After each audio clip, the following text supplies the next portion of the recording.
Excellencies, the COVID-19 pandemic has been an unprecedented disruption, and it is not yet over. Much of the world is still to be vaccinated. That is why this initiative by President Biden is timely and welcome. Excellencies, India has always seen humanity as one family. India's pharmaceutical industry has produced cost-effective diagnostic kits, drugs, medical devices, and PPE kits. These are providing affordable options to many developing countries.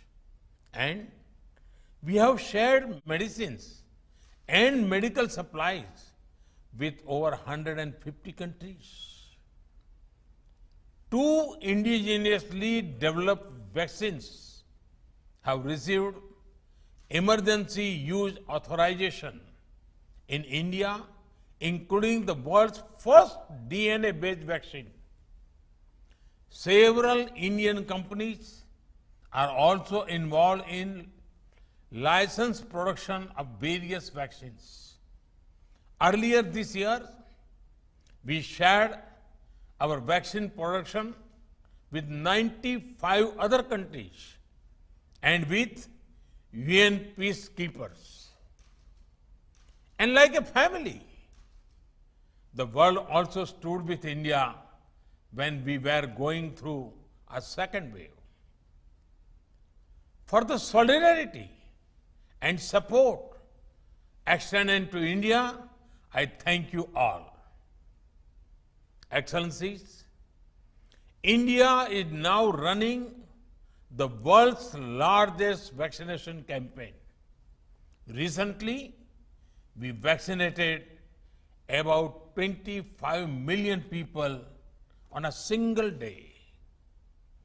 Our grassroots level healthcare system had delivered over 800 million vaccine doses so far. Over 200 million Indians are now fully vaccinated. This has been enabled through the use of our innovative digital platform called CoWIN.